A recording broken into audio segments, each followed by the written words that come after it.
kayo lahat, please.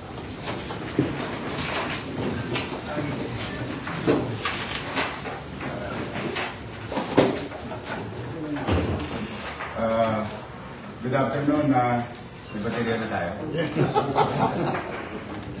Kompleto daw. Yes. Test. Okay. Good afternoon, ladies and gentlemen, our partners in the private sectors. Thank you for attending the meeting for a short notice. No? As you all know, you were just informed of you a day or two ago that we wanted to meet you. We will discuss matters, other important matters later on. But meron lang akong isang urgent while I'm doing the rounds and may sunog sa and so on and so forth. No, I just received an information that the City of Manila received a disconnection notice for Meralco, Manila Water, Manila Internet Service Provider, sa mga eskwelahan, health center, at sa city government facilities. No? Punta sa akin yung tresorero kanina. Amounting to, na total ko kanina, 133 million. Sige, bago tayo magsimula, unahin ko muna yung problema ng Maynila. Yung as early.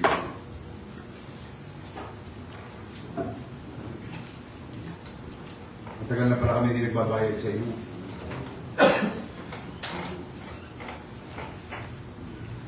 March, April, May, June.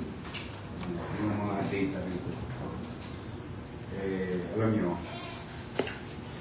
siyempre, hanap buhay niya yan. Ayoko naman pakialaman ng hanap buhay. At may mga tao rin kayong pinasusweldo, pag ang hanap buhay niyo tumatakbo ng maayos, yung mga taga-empleyado ninyo, makakapagsweldo rin ng maayos.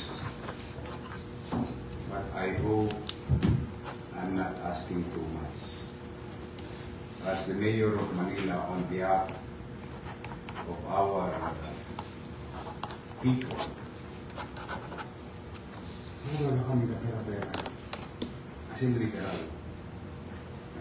Hindi na to politics. This is not about who to blame and what to blame.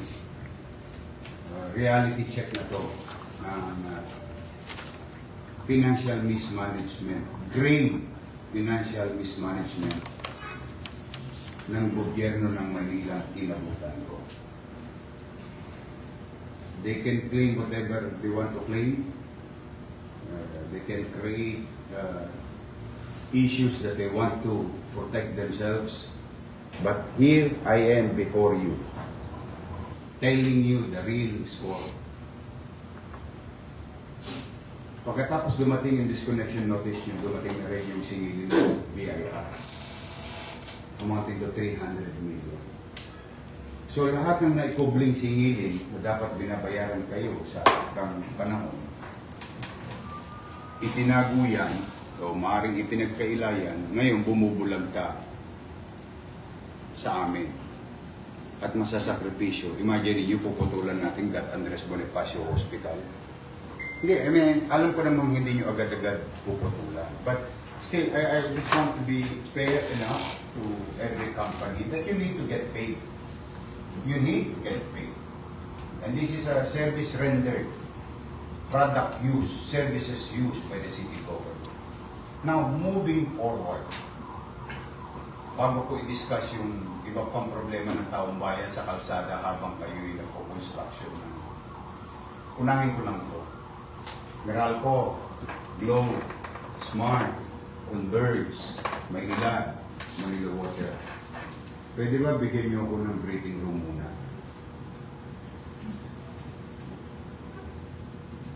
Pwede bang makisuyo na huwag niyo muna kami putulan ng kuryente, tubig, internet, and so on and so forth.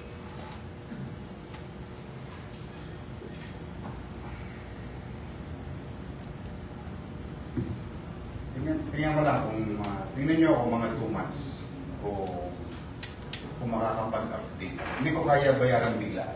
Pero kung makakapag-update ako within 2 months, matitiis nyo pa ba 2 months na being paid? Ayusin ko lang yung fiscal problem. Kanina nakakita na ako.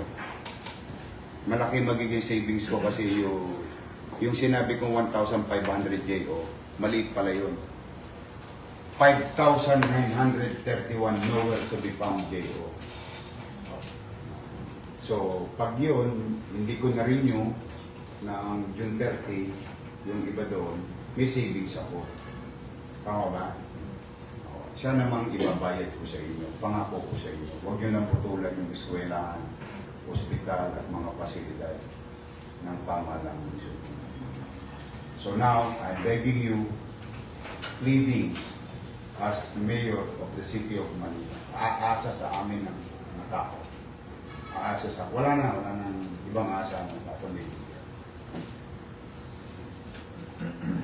Pwede ba makisuyo, pagbalik ninyo sa mga boss nyo? Bigyan nyo lang ako 2 months muna. Pagka hindi ko kinaya, sasabihin ko rin naman sa inyo.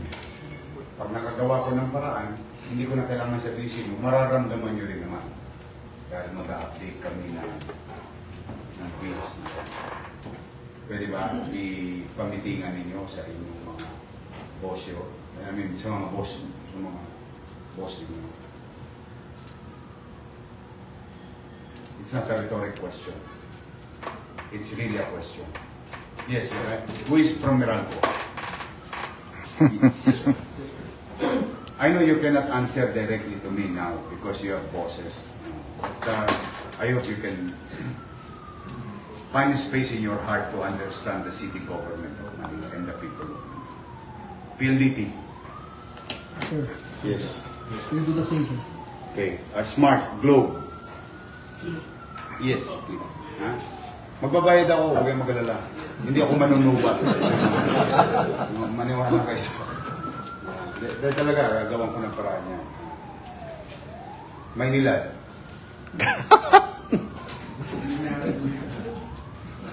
Manila Water. Kasi I have to tell the people.